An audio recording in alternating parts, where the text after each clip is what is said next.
पिछले कई सालों से देश के कई राज्यों में बुलडोजर एक्शन जारी था और इस एक्शन को लेकर देश भर में खूब बहस हो रही थी। बुलडोजर एक्शन के आलोचकों का कहना था कि इसके जरिए बुलडोजर के जरिए लोगों को डराया जा रहा है, कुछ खास समुदाय को टारगेट किया जा रहा है, इस तरह का आरोप भी लग रहा था।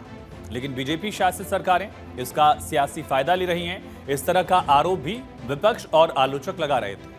जबकि बुलडोजर चलाने वाली राज्य सरकारें, खास करके बीजेपी की सरकारों का कहना है कि बुलडोजर एक्शन का मकसद अपराधियों के अवैध निर्माण और उनकी संपत्तियों को नष्ट करना है और इससे अपराधियों में डर पैदा हुआ है, ये दावा भी बीजेपी करती रही है। लेकिन बुलडोजर एक्शन के खिलाफ जमीयत उलेमा हिंद सुप्रीम कोर्ट में याचिका दायर करने पहुंचा। आज इसको लेकर फिर से तारीख मिली थी। एक बार फिर से आज देश की सबसे बड़ी अदालत में सुनवाई हुई और इस सुनवाई के दौरान देश की सबसे बड़ी अदालत यानी सुप्रीम कोर्ट ने सख्त टिप्पणी की। Justice B R. गवई और जस्टिस के.वी. विश्वनाथन की बेंच ने आज दो टूक कहा, अवैध निर्माण पर कार्रवाई नहीं रुकेगी। आज की सुनवाई के दौरान कोर्ट ने सख्त टिप्पणी की। क्या, ये समझिए। दरअसल सॉलिसिटर जनरल तुषार मेहता ने कहा, सरकार की तरफ से जो पेश हुए थे, उन्होंने कहा कि बेंच ने कहा है कि गाइडलाइन पूरे देश के लिए होगी, इसीलिए मेरे कुछ सुझाव हैं। कि अगर कोई आदमी किसी अपराध में दोषी है तो ये बुलडोजर एक्शन का आधार नहीं है।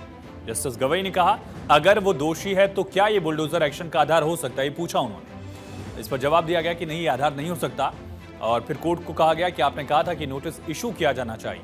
ज्यादातर म्युनिसिपल कानूनों में केस के हिसाब से नोटिस जारी करने की व्यवस्था होती है, ये जानकारी कोर्ट को दी गई तुषार मेहता की तरफ से। इस पर जस्टिस गवई ने कहा कि एक राज्य में भी अलग अलग कानून हो सकते हैं। जस्टिस विश्वनाथन ने कहा कि इसके लिए एक ऑनलाइन पोर्टल होना चाहिए, नोटिस भेजने और सर्विस की स्थिति भी पोर्टल पर रहनी चाहिए, रहेगी, इस तरह का उन्होंने कमेंट किया।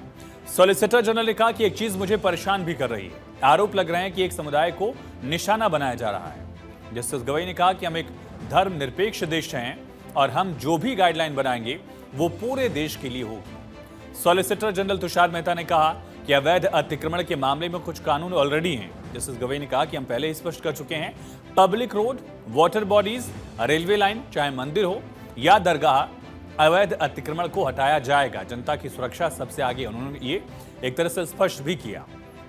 जस्टिस विश्वनाथन ने कहा, अगर दो स्ट्रक्चर हैं और आप केवल एक के खिलाफ एक्शन लेते हैं तो आपको एक मामले में क्रिमिनल बैकग्राउंड मिलता है, इसके लिए कुछ तो उपाय ढूंढना पड़ेगा। यहां पर जो भेदभाव का आरोप लगाया गया था जमीयत की तरफ से, सॉलिसिटर जनरल ने कहा कि आप ऐसे मामलों को छोड़ दीजिए जिन्हें मीडिया में बढ़ा चढ़ाकर बताया गया है। अदालत इस समय जनरल गाइडलाइन पर विचार कर रही है, एक ऐसी गाइडलाइन जो पूरे देश पर एक तरह से लागू हो। तो पिछले एक महीने में ये चौथी बार है जब सुप्रीम कोर्ट ने इसको लेकर टिप्पणी की है या सख्त टिप्पणी की है। देश की सबसे बड़ी अदालत ने फिलहाल बुलडोजर कार्रवाई को लेकर फैसला सुरक्षित रख लिया है।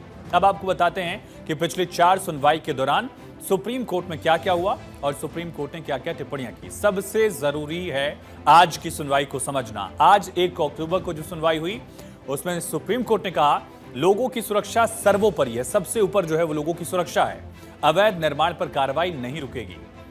मैं ये साफ कर दूं कि अगली तारीख तक हमारी इजाजत के बिना कोई भी तोड़फोड़ नहीं होनी चाहिए, ये सुप्रीम कोर्ट ने कहा। और लेकिन एक एग्जम्पशन इससे रखा है कि इस आदेश में सड़कें, रेलवे लाइन, सरकारी फुटपाथ के अवैध अतिक्रमण शामिल नहीं, यानी यहां पर जो अवैध अतिक्रमण है उन पर कार्रवाई की जा सकती है।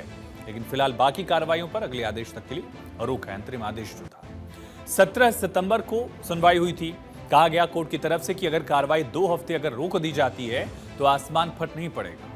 5 दिन पहले उसके 12 तारीख को जो सुनवाई हुई, 12 सितंबर को, बुलडोजर एक्शन देश के कानूनों पर बुलडोजर चलाने जैसा है, बहुत सख्त टिप्पणी सुप्रीम कोर्ट की थी, जिस पर विपक्ष ने आरोप प्रत्यारोप का एक पूरा खेल भी देखा सत्ता पक्ष और विपक्ष के बीच में। 2 सितंबर को जो एक तरह से पहली सुनवाई थी, वहां कहा गया कि दोषी है तो भी बिल्डिंग गिराई नहीं जा सकती आरोपी की किसी, अगर वो उसे दोषी साबित भी कर दिया जाता है तो कंस्ट्रक्शन को लेकर कार्रवाई नहीं हो सकती। दरअसल जमीयत उलेमा हिंद ने याचिका दाखिल की थी और सरकारों द्वारा आरोपियों के घरों पर मनमानी ढंग से बुलडोजर चलाने पर रोक लगाने की मांग की है। इस याचिका में कहा क्या गया, ये समझिए, जिस पर सुप्रीम कोर्ट ने सुनवाई की।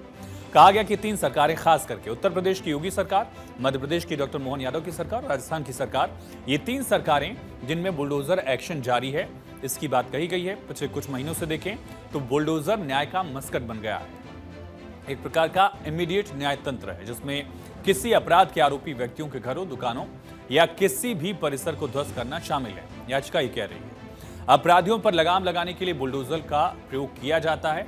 ये कहा गया इस याचिका में, जो जमीयत उलेमा हिंद की तरफ से याचिका दायर की गई है उसमें बुलडोजर को लेकर ये बातें कही गई।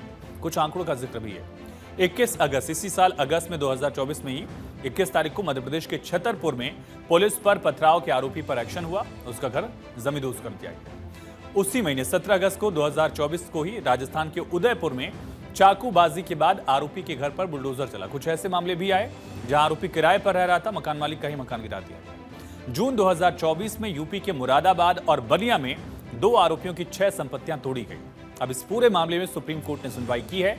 फैसला एक तरह से सुरक्षित रखा गया है और देखना होगा कि सुप्रीम कोर्ट का आदेश इस बुलडोजर कार्रवाई पर क्या रहता है, क्योंकि बुलडोजर एक तरह से न्याय का प्रतीक भी है, दूसरी तरफ इसे त्वरित न्याय भी बताया जा रहा है। आरोप प्रत्यारोप का खेल सियासत का मुद्दा भी है और साथ ही सुप्रीम कोर्ट के आदेश का अब इंतजार किया जा रहा है।